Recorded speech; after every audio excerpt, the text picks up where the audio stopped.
ዝና እንግዲህ የታገተበት ቦታ ላይ አመልጣለሁ ሲል ሰንሰለት እግሩ የታሰረበትን ይዞ ዝርር አለ። ጭንቅላቱን አስጥንትኑ ወለሉ መታው መሰል እዛው ዝርር ብሏል። እንግዲህ መድብል ጉድ ውስጥ ገብቻለሁ ተዋረድኩኝ እያለ ነው። ማህሌት ደግሞ ኤደንን በጥፊ አጠናገረቻት።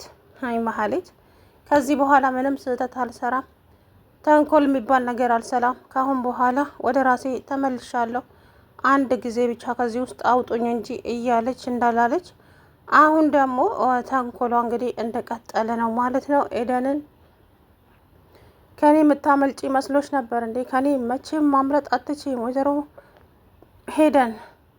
ደግሞ የት ከርመሽ ነው አሁን የመጣሽው? ቆይ ከኔ ምንድን ነው የምትፈልጊው? ማህሌት ስትላት ምን አለሽና ከአንቺ ምን እፈልጋለሁ? ምንም የሚፈልግ ነገር ስለሌለሽ ለጊዜው ከአንቺ ምንም አልፈልግም አለቻት።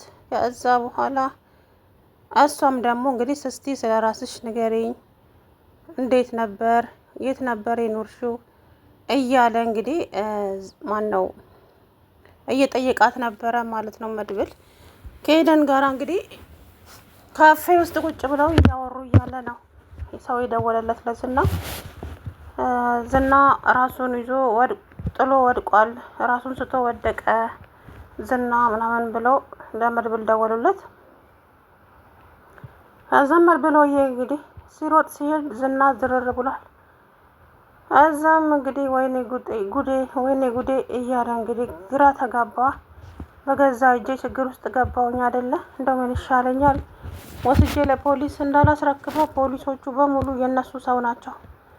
እንዴት ነው ወደ ውስጥ የገባሁት ሲል እንግዲህ ያዙ ይልቀቁኝ ያለ መድብል ማለት ነው።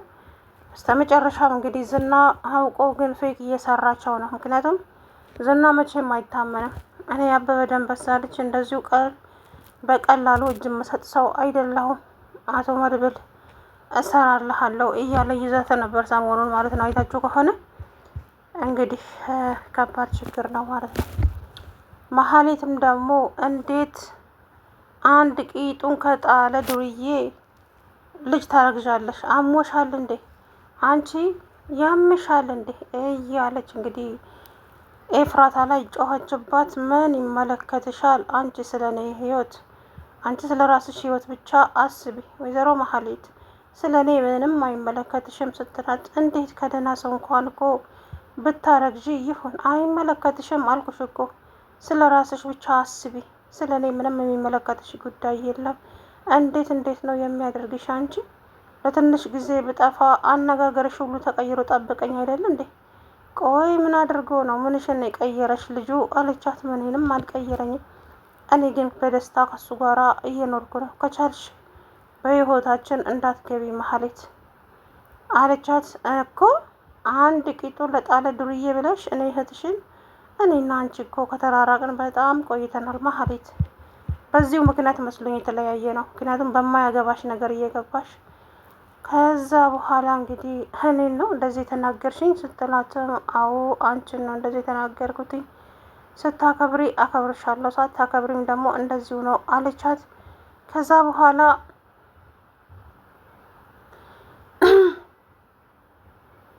በኋላ እንግዲህ ምንም ማድረግ አይቻልም። መሀሌት በጥፊ መታቻት ኤደንን። እንግዲህ የተናዳ ኤደንም ዘላ አነቀቻት። ሴትየው ያምሻል እንዴ? ምን ሆነሻል? ቆይ ምንድን ነው የምትፈልጊ ከኔ? ከዛም በኋላ እንግዲህ መሀሌት በጥፊ አቀለጠቻት። እኔ ነው በጥፊ መታሽኝ? ሳልደግምሽ ጥፊ ከፊቴ። እውነቴን ነው የምልሽ፣ እገልሻለሁ መሀሌት፣ እገልሻለሁ። እኔ ኤደን አይደለሁም ባልሰራልሽ። እኔ ላይ ነው እንደዚህ ሰነዘርሽው? አዎ አንቺ ላይ ነው። የምትከበሪ ከሆነ ትከበሪያለሽ፣ አልከበርም ካልሽ ግን ዋጋ ትከፍያለሽ መሀሌት። ከዛ በኋላ እንግዲህ መድብልም ሲሮጥ ሄደ። ከዚህ ከሰውዬ ጋራ ምን አባሽ ሰራለሽ? አንቺ ራስሽ ምን አባሽ አገባሽ? ይመለከትሻል። ከማንስ ጋር ብሆን ደግሞ እኮ ያንቺ ቅናት መላ ያጣ ቅናት።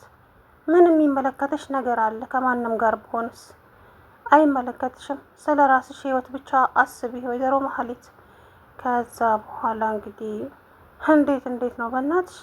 ማን ነው አይዞሽ ያለሽ? እንዴትስ ነው እኔን የምታናግሪኝ? እኔ እኮ መሀሌት ነኝ። ማንም ሁኚ እኔ ነኝ ከጎዳና ላይ እንዳነሳውሽ እንዳትረሺ፣ ይሄንን እያወቅሽ አለቻት። ከዛ በኋላ እንግዲህ መሀሌት መናገር ያለባትን ነገር በሙሉ ተናገረች። ከዛም እንግዲህ ዋጋችሁን እሰጣችኋለሁ ለእያንዳንዳችሁ፣ እመኑኝ እኔ መሀሌት አይደለሁም። ያንን ጀዝባ መድብልም አንትን ብዬው አታልዬ ወጥቻለሁ። ከአሁን በኋላ እስቲ ምን እንደሚያደርገኝ አየዋለሁ። እሱንም ዋጋውን እሰጠዋለሁ። እኔ መሀሌት በፍቅር ሲመጣ አንቺ ፍቅር የሚባል ነገር የት ታውቂና? ፍቅር እኮ አታውቂም መሀሌት። ፍቅር ነው ያልሽው? ፍቅር የሚባል ነገር መቼ ፈጥሮብሽ አንቺ? ለማንኛውም መሞቻሽም አንቺ በሱ እጅ ነው አለቻት። በማንች በመድብል እጅ ጭራሽ? አዎ መሀሌት በሱ እጅ ነው የምትሞችው። ምክንያቱም የማታርፊ ሴት ነሽ አንቺ። ሲነገርሽ አትሰሚ፣ ተይ ሲሉሽ አትሰሚ። ስለዚህ ዋጋሽን ታገኛለሽ በቅርቡ። ከዛ በኋላ እስቲ ምን እንደምታመጡ አያለሁ። እኔ እንደው አልፈራም። ካልፈራሽ ታዲያ ሁሉ ልመና ምን አመጣው? ለምን ነበር ስትለምኝ የነበረው? እየታየሽ አንቺ እንደለመንኩት ሁሉንም ነገር አውቃለሁ ወይዘሮ መሀሌት። ከዛም እንግዲህ ዝናንም ሙልጭ አድርገው ሰድባው ነው የወጣች የነበረው። መሀሌት እንግዲህ አንተ ኑረህ ምንም አትሰራም፣ ከዚህ በኋላ ሟች ነህ፣ ትሞታለህ፣ አንተ ሬሳ የማትረባ ገና እሰራልሃለሁ፣ መሀሌት አይደለሁም፣ ለሁላችሁም ዋጋችሁን እሰጣችኋለሁ እያለች እንግዲህ ፉከራዋን ቀጥላ ነበር ወይዘሮ መሀሌት። ከዛ በኋላ እኔን ዝናን ነው እንደዚህ ሰደብሽኝ? አዎ አንተን እንደዚህ ሰደብኩ። እመነኝ ገና መቻየህና ለእያንዳንዱ ነገር ዋጋ አስከፍልሃለሁ። እኔ መሀሌት አይደለሁም። ላደረክብኝ ነገር በሙሉ ዋጋ ትከፍላለህ። ከዛ በኋላ እና እሺ አሁን ዝም ብለሽ ሳታንኮሻኮሺ ውጪ ከዚህ። እኔ አንቺን በማገኝሻ ከዚህ ብቻ አንዴ ልውጣ እንጂ ከዛ በኋላ ምን እንደማደርግሽ መገመት አይከብድሽም አላት። ከዛ በኋላ እንግዲህ እውነት? አዎ እውነቴን ነው። ስለዚህ ለእያንዳንዱ ነገር ዋጋ ታገኛለሽ፣ ዋጋ ትከፊበታለሽ አለቻት እንግዲህ መሀሌት። ከዛም ዝና እንግዲህ ለመነሳት ሲሞክር እጁን ለመፍታትና እግሩን እንትን ሲል ወለሉ እንትን ብሎት ሄዶ ዝርር አለ ማለት ነው። ከዛ በኋላ ዝርር ካለም በኋላ ራሱን መታው መሰለኝ ወለሉ። እንግዲህ እዛው እንትን አለ። መድብል እየሮጠ ሲመጣ መድብል ያላሰበው ነገር ገጠመው። ጉዴ ፈላ። ጭራሽን ሰውዬ አግተዋለሁ ብዬ ጉዴ ፈላ እኮ። ምንድን ነው የማደርገው አሁን? ምንስ ነው የሚሻለኝ? ወይኔ አምላኬ እያለ እንግዲህ ጩኸቱን ቀጠለ። እንግዲህ መድብል አሁን ከባድ ችግር ውስጥ ነው የሚገባው። ምክንያቱም ለእያንዳንዱ ነገር ዋጋውን ማግኘቱ የማይቀር ነው።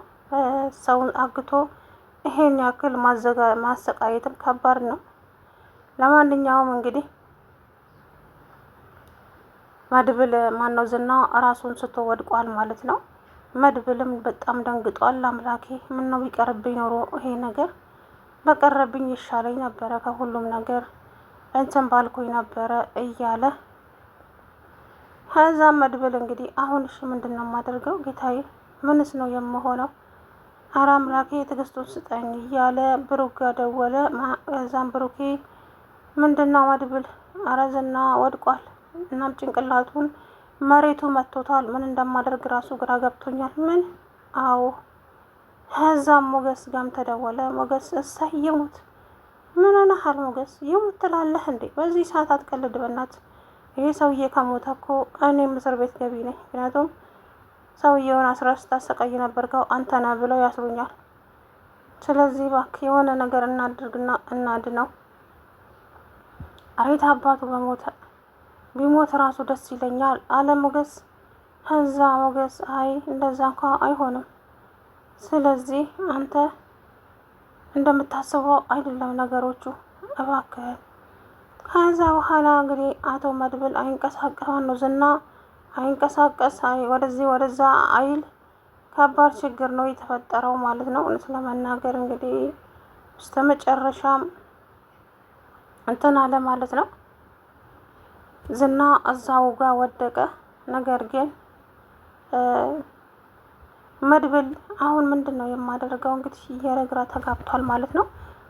መሀሌትም እንግዲህ ለሁላቸውም እሰራላቸዋለሁ። እኔ መሀሌት አይደለሁ እንደምንም ብዬ አንዴ ከዛ ቦታ ወጥቻለሁ። ከዚህ በኋላ ግን ለእያንዳንዱ ነገር ዋጋቸውን ነው የምሰጣቸው እያለ እንግዲህ ዝና እዛው ፉከራውን ቀጥሏል። መሀሌትም እየፎከረች ነው። እንግዲህ ቅድሚያ የማሰናበተው አንቺን ነው እመኚኝ ወይዘሮ መሀሌት። ስለዚህ ተዘጋጅተሽ ጠብቂኝ። እንደዚህ ሰድበሽኝ ዝም እምልሽ ከሆነ እኔ ዝና አይደለሁም ዋጋሽን ነው የምሰጥሽ። እንዴት እንደተናገርሽኝ አንቺም ጠንቀሽ ታውቂዋለሽ አይደለ? ስለዚህ የምረሳልሽ እንዳይመስልሽ የተናገርሻትን ንግግር በሙሉ መቼም ልረሳው አልችልም አላት። ከዛ በኋላ መሀሌት እስቲ ስወጣ እኮ ነው መጀመሪያ ትሞታለህ፣ ከዛ ትቀበራለህ፣ አለቀ የዝና ነገር። አንተን ስፈራ የምኖር ይመስልሃል እንዴ አለችው። ሰላም ውድና የተከበራችሁ የቻናሌ ቤተሰቦች እንዴት ናችሁ?